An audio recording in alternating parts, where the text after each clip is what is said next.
My name is Jeremy Teoh from CUHK Medicine. Today, it's my great pleasure to see you all, to share with you my experiences, my journey from a student to become a surgeon. More importantly, I'm going to share with you a few stories about the ups and downs of becoming a surgeon and what I've learned throughout the whole process. So, firstly, when I was a student, the first impression of a surgeon is that surgeons are highly disciplined. When I first got a chance to go to the wards, I realized that there are the wards 7 a.m. in the morning every single day. They get into the operating theater 8 o'clock in the morning. Their life is very, very disciplined. When you're a student, when you are a surgical trainee, you have the opportunity to stand in front of your seniors, your professors, to present about your cases, the patients, about the history, about your plan of management. And of course, when you're doing well, it's kind of expected. You don't really get praise for doing well. But if you do something wrong, if your plan of management has some problems, then obviously you get scolded in quite a harsh way. To a certain extent, I even doubt, being a student, being a trainee, how can one expect you to have a perfect plan for every patient? But I realized that when I have gone through all these training, actually it's something very, very important. So imagine when you're a student, when you're a trainee, if you really see a patient with a difficult disease, and then you have troubles in making a good plan.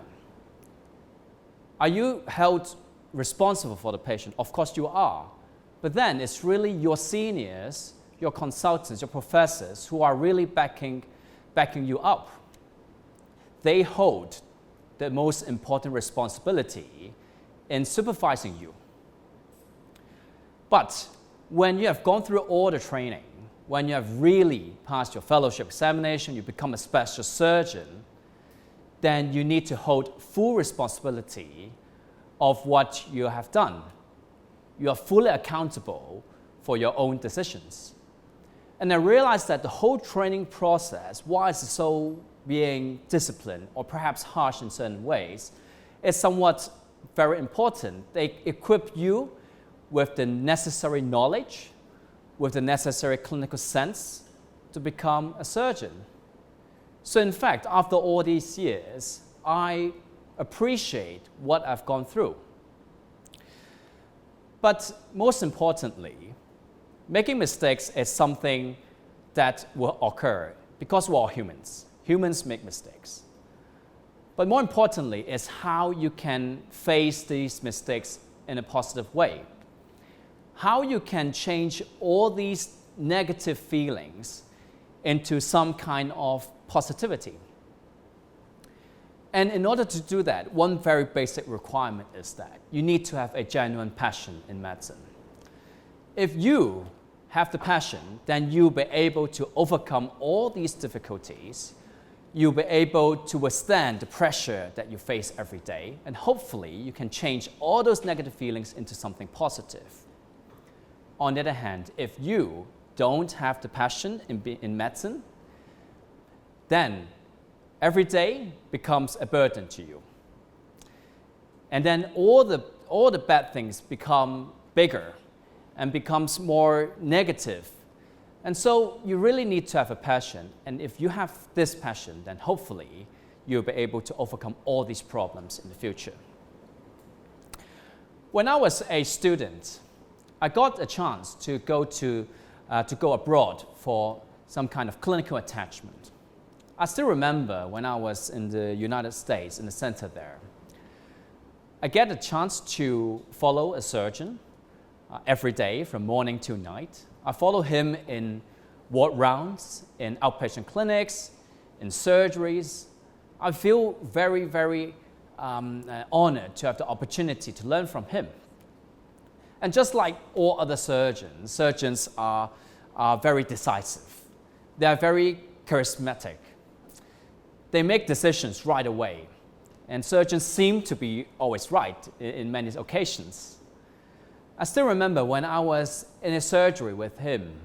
He was doing a laparoscopic surgery where you make a few holes in your tummy, in the patient's tummy. You put in long instruments, and then you try to do all the surgery within the abdomen. It's something very, very amazing.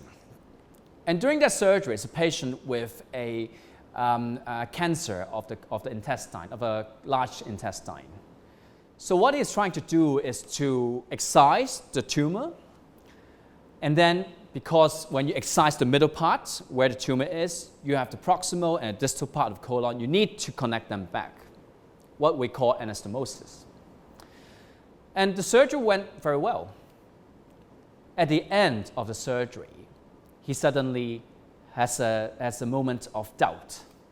He looked at the bowels and then he said, the color of the intestine look a bit weird. Usually bowels look pink in color because they are having good blood supply, it looks pink in color. But then after surgery, he has a doubt that the intestine look a bit purplish. And the question is, did we do anything wrong in the surgery? Did we somehow cut off the blood supply, for example, to the bowels? If that's the case, then the bowels can't survive. Then the patient will need another surgery. So although he used to be very, very confident every day, very decisive, but then at that particular moment, even he himself has a doubt. So he has a few options during that time. One, you try to hope that everything goes smoothly. You hope the post-operative recovery is well, and you pray to God that everything is fine. The second option is you try to do all the things all over again from the beginning to the end. But it also means that it will take a lot more time for the patient, so it's not very ideal either. But then what he did is actually the third option. Despite being a very experienced surgeon, he actually called up somebody who is even more experienced than him. He called for help. When that surgeon came in, then that senior surgeon gave some advice. It should be fine, the color looks okay, don't worry. He is reassured. And then the surgery ended. And eventually, the recovery of the patient is very well. And I realized that this is something that a doctor or a surgeon needs to face every day. Although you might be equipped with a lot of knowledge, but there will be situations where you will have doubt about your own management. Instead of just neglecting the mistakes or the potential error, surgeon needs to rectify the mistake right away. And if you're not able to do that, you do not feel confident in doing that, ask for help. There's nothing shameful about it. So this is some attitude that a surgeon must have. The surgeon told me, it is okay for a surgeon to make a mistake, but it's not okay if the surgeon doesn't admit it. So this is one attitude that I realized is particularly important for a surgeon. If you make a mistake, that's fine. Rectify it and everything will be fine. So I hope if you really get into medical school, you can maintain this kind of attitude. Don't be afraid of making mistakes. There's nothing shameful about it. We're all humans. That's fine. But you need to admit it and then try to correct it if necessary. There's another story that I want to share with you all. When I was a junior surgical trainee, I got a chance to rotate to the neurosurgery team, which means brain surgeon. I still remember I was on call that night, and I got called up by the emergency department saying that there's a young gentleman who unfortunately suffered from a road traffic accident. To make it worse, he suffered an injury to the head, brain injury. Young gentleman, fit otherwise, but then now he is unconscious in front of you. And then when I did some basic examination, I realized that he is surviving. His basic vital signs are fine. But then I also realized that there are early signs of brain damage, and it's very likely that he has already lost some basic function. So I'm in a dilemma right now. On one hand, being a doctor, being a surgeon, you want to save the patient. You want the patient to survive. And that's what usually the family asks for during that time. On the other hand, you know that the patient is extremely likely to lose all the basic function. For example, he may not be able to talk again. He may not be able to eat himself. He may not be able to bathe. He may not be able to conduct all sorts of daily activities of daily living. Then you're kind of in a dilemma because you want to save the patient, but then you know that if you are able to save him, very likely he may enter what we call a vegetative state for many, many years, given that he's so young. Then you're kind of in a dilemma. You're in a struggle here. What should you do? Should you really try your best to save him despite all these potential drawbacks? Or is it a time to discuss with the family, to counsel on them what they expect after the surgery? And is it perhaps a time where one has to let go for the best interests of the patient? And I realize that these kind of struggles exist every day in a surgeon's life. There's a famous saying that a good surgeon knows how to operate. A better surgeon knows when to operate, but actually the best surgeon knows when not to operate. In medicine, in surgery, many of the time there's no 100% right or wrong answer. Most of the time, you know what it's like if you offer something, but what you really need to do is to talk to the patient if he's able to do that. In this particular situation, unfortunately, the patient is already unconscious, so what you have to do is to talk to the patient's family. What they expect after surgery, what is the burden, potential burden that they are going to face. And hopefully, with a good counseling, a good understanding of what it's going to be like, we can have a good decision making as a group. And you'll be surprised if you are able to do that, the family will be able to understand the limitations that you may have in offering your management. And after all, doctors are human. We are not God. We can't correct everything. There's some kind of reality that we may have to face. And this story also tells us that life is perhaps sometimes really unfair. Because a young gentleman, young age, otherwise fit, suddenly one single incident may actually lead to a very, very harmful effect to him and to the family. And this occurs not only in patient side, but also in your side as a surgeon. Even if you do everything correctly, bad things do occur, and you just have to face it. I've shared with you a few stories being a surgeon. I just want to sum up a few key points here. Firstly, life is bound to be unfair. Despite all the best management, bad things occur. Most important thing is really have an attitude to face it in a positive manner, to correct mistakes, for example, to rectify something wrong. In the end, you try to do something good. There's no point of complaining about things, no point of blaming other things. Just face it correctly, directly, and start thinking how we can solve the problem. Helping people really makes a change in people's life. And I must say, despite all these difficulties, challenges, tough training processes, it's actually one of the most rewarding and fulfilling things that I've done in my life. And if you have a genuine passion in medicine, I strongly encourage you to try your very best to get to medical school. And I assure you, all the hard work will be very worthwhile. So I encourage you to do your very best, and I hope I'll be able to see you at CUHK Medicine. Thank you very much. And now it is the Q&A session. If you have any questions that you want to ask me, feel free to do so. I'll be very happy to answer them. So now we have the first question. Being a secondary school student, how do you know if you have a genuine passion in studying medicine? This is perhaps one of the most difficult questions, because how would you know how it's like to become a surgeon without experiencing it?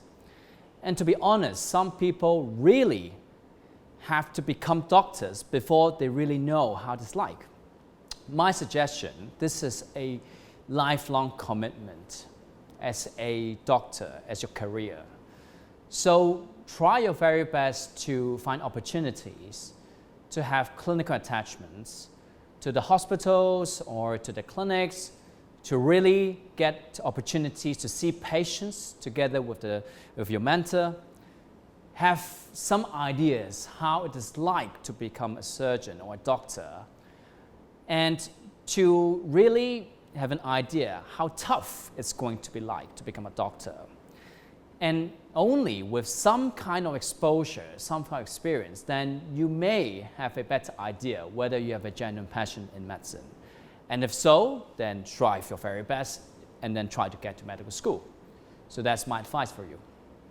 Okay, so we have a second question here. Doctors are humans and do make mistakes. How do you face your own mistakes? As I've mentioned before, we all make mistakes. And it's kind of something that you have to face every day. And especially when you are seeing a patient, you actually have the obligation, have the responsibility to tell your patient what has happened. And I would say your communication, your rapport with the patient is extremely important. It's okay for somebody to do something incorrect in some sense, but more importantly, tell your patient how you are going to correct your mistake, how you're going to rectify the mistake, and explain to them why it happened. So my advice is that don't try to avoid admitting your own mistakes. Try not to neglect your own mistakes. Instead, face it directly, try to correct them, and usually they will be corrected. All right, the third question, why do you have a particular interest in cancer surgery? And is there any memorable experience that you can share with us? Of course, of course. You know, everybody has their own interest, and it's fine. Try out everything and then find your own interest. For me, I want to become a cancer surgeon because most of the time, it's a very difficult moment for a patient to be diagnosed to have cancer. And it sounds scary, isn't it? When you are diagnosed to have cancer, then most of the time patient will ask you, how long am I going to live?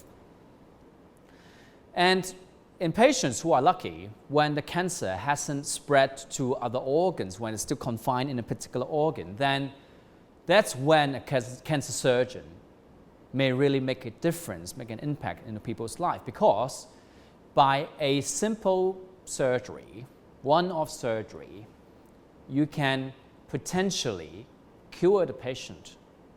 Hopefully you get all the cancer out, then the patient still have a very long life to live. And I really think this is something very rewarding, very fulfilling. And so that's how I first thought about becoming a cancer surgeon.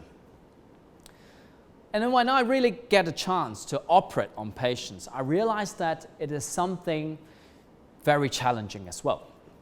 Because in a surgery, of course, you hope everything goes smoothly, but then there will be situations where there are hiccups. There may be sudden bleeding from somewhere. You need to correct it immediately. It's really something that one has to, it's ability to face something unexpected.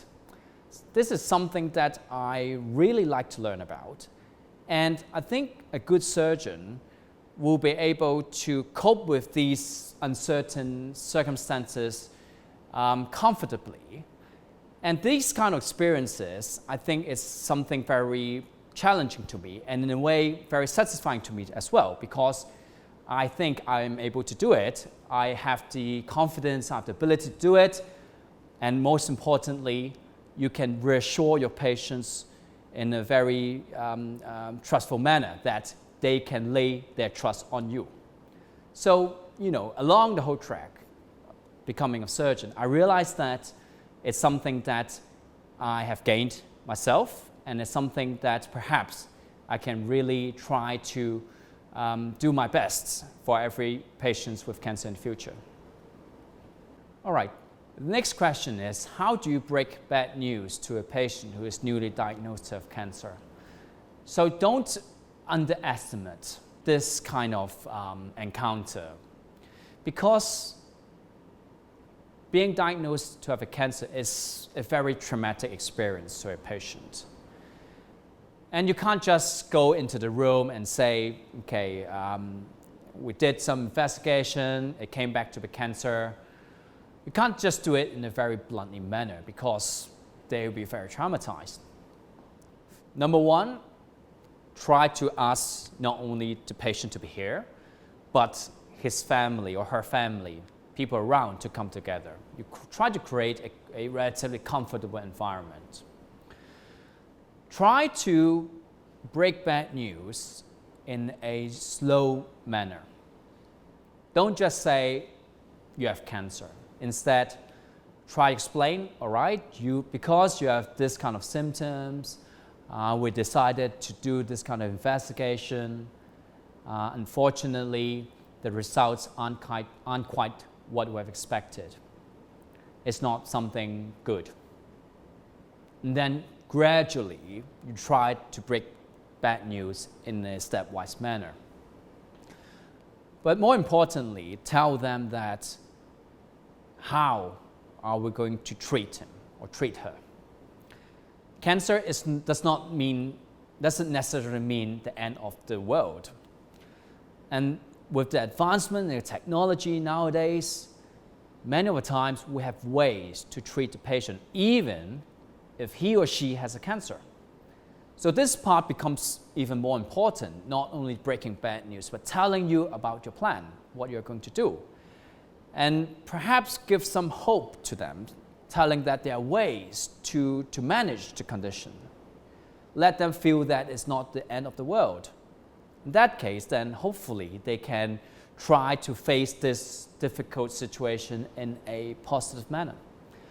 It does take a lot of time to gain this kind of ability and experiences, but having the basic attitude of knowing the feelings, understanding emotions, doing in a stepwise manner, most of the time, patients will be able to accept it.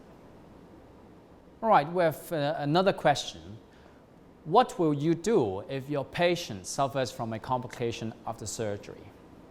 I must say, this is something that every surgeon has to face, because despite a perfect surgery, due to various reasons, complications may still occur. And I do have an experience. When I was a trainee, I was following my mentor. She was doing a kidney cancer surgery.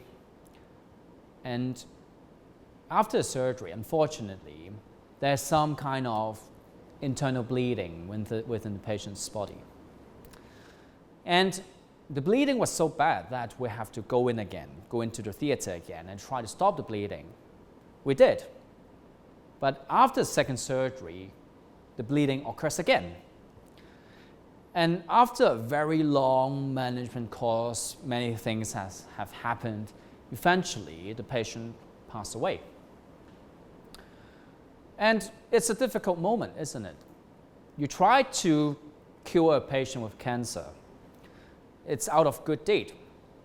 You did the first surgery in a so-called perfect manner, but complications still occur. And then I was accompanying my mentor to see the patient's family. We tell them what happened, what went wrong. Eventually, the patient despite all these management, still pass away. And then what surprised me is that the patient's family, instead of expressing anger or blaming you for what you have done, the patient's family said, "Doctor, I appreciate what you have done. Thank you for everything." And I was so surprised because the end result is so bad because the patient passed away.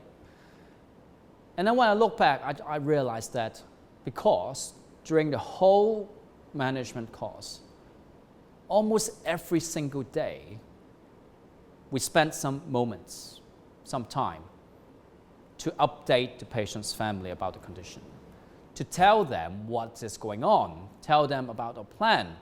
They feel informed about everything that we've done. And I realized that these kind of rapport and trust really takes time to develop. And when they feel informed, they realize that you are really trying your very best to help the patient. So my advice, if you have a complication, it's okay. Instead of escaping from it, instead you should go and talk to the patient, go and talk to the patient's family, spend more time to tell them what's going on, ask them if they have any questions that they would like to ask, and most of the time, patient and the patient's family will be able to understand it and realize that you are absolutely on their side. If that's the case, that's totally fine. All right, we have the next question. What are the ups and downs being a cancer surgeon? All right, so previously I talked about the good things about being a surgeon because with a simple surgery, you get the cancer out, you hope to obtain a cure. But unfortunately, sometimes cancer cells might have already spread to other organs. Even after a so-called curative surgery, you thought you have removed everything, but then there might be some minute cancer cells within other organs which you didn't know. And therefore, the cancer may recur. And if that happens, then the patient's survival will be affected.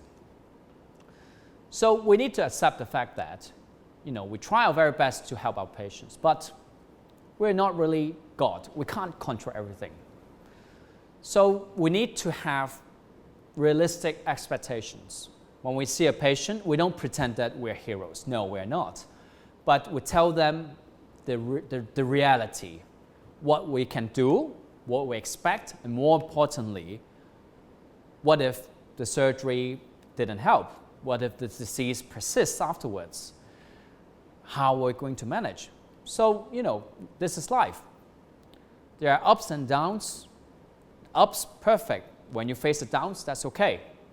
As soon as you have a realistic expectation, and more importantly, you have a good plan of management afterwards, then the patient will be able to understand. So we try our very best as a doctor, as a surgeon, but we need to understand that there are things that we can't control. So being able to have this kind of attitude is very important. All right, so this is the last question that we have for this Q&A session. I hope I have given you insights of the journey to become a surgeon, ups and downs, struggles that we have faced, and more importantly, I hope you would try your best to know whether you have a passion, genuine passion in this, and if you have a genuine passion, just try your very best to get to medical school, and I believe this is something that will be very rewarding to your life. Thank you very much.